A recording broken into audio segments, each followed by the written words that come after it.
ಕಣ್ಬಿಟ್ಬಿಟ್ಟೆ. ಆದ್ರೆ ಇವತ್ತು ನೀ ಬದುಕಿರ್ಬೇಕಾಗಿತ್ತು, ಈ ದೃಶ್ಯನ ನೀ ನೋಡ್ಬೇಕಾಗಿತ್ತು. ನಿನ್ನ ಜನ್ಮ ಪಾವನವಾಗೋಗ್ತಾಯ್ತು. ನಿಮ್ಮನ್ನೆಲ್ಲ ನೋಡ್ತಾ ಇದ್ರೆ ತುಂಬಾ ಆನಂದ, ಸಂತೋಷ ಆಗ್ತಾ ಇದೆ. ಏನು ಸೊಗಸು, ಏನು ಆನಂದ. ಸೇರಿನ ಹೊಳೆಯೋ ಹಾಲಿನ ಬಳೆಯೋ ನಿಮ್ಮಲ್ಲೇ ಇದೆ. ಥ್ಯಾಂಕ್ ಯು, ಧನ್ಯವಾದಗಳು.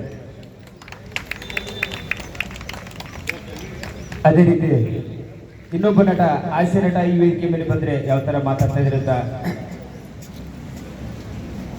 ಅಯ್ಯೋ ಕಿಲೋ ಕಿಲೋ ನವರ ಕಿಲೋ, ಅಯ್ಯೋ ನವರ ಕಿಲೋ ಅಂದ್ರೆ ನೀವ್ಯಾವ ಕಿಲೋ ಕಿಲೋ ಅಂತ ಗೊತ್ತಿತ್ತು.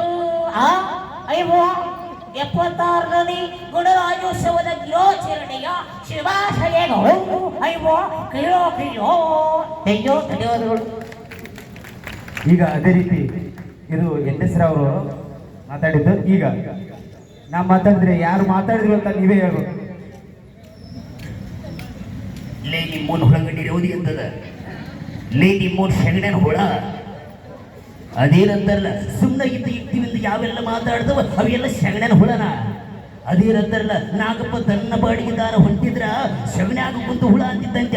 ಈ ಮಗ ನಾಗ್ಯ ನಿಮ್ಮನ್ ಹುಯ್ಯ ಇದ್ದಿಗೆದ್ದು ನಾಗಪ್ಪನಿಗೆ ಏನು ಕಚ್ಬೇಕಂತ ಬಾಯಿ ಹಾಕೋದ್ರೆ ಬಾಯಿ ತುಂಬ ಇಲ್ಲಿ ಸಗಣಿ ಆಗತ್ತಂತ ತಿಳ್ಕೊಂಡು ಸುಮ್ಮನೆ ಹೋದ್ರ ಸಗಣ್ಯಾಗ ಕುಂತು ಹುಳ ಅಂದಿನಂತ. ಈ ಮಗ ನಾಗ್ಯ ನನಗ ಹೆದರಿ ಬಾದ ಅಂದ್ರ ಅತಿಯಾಗಿ ಎದುರಿಂದ ಹೋದ್ರ ಈ ಹಗ್ಗದ ಕತ್ತಲಲ್ಲಿ ಬಿದ್ದ ಹಗ್ಗದ ತುಂಡು ಕೂಡ ಹಾವಿನಂತ ಭಾಸ ಆಗುತ್ತದೆ. ಅವು ನಾವು ಈ ತಂದೆ ತಾಯಿ ಮಕ್ಕಳ ವಿಷಯ ಮಾತಾಡಕ್ ಹೋಗಿ ನಮ್ಮ ವಿಷಯನ ಹೇಳಿದ್ರಪ್ಪ. ನಾ ಬರ್ತೀನಿ ಹಂಗಂದ್ರೆ ಸ್ವಲ್ಪ ನೈಟಿ ಹೊಡೆದು ಬರ್ತೀನಿ, ಯಾರು ಹೊಡಿಬೇಡ್ರಿ ಮತ್ತ.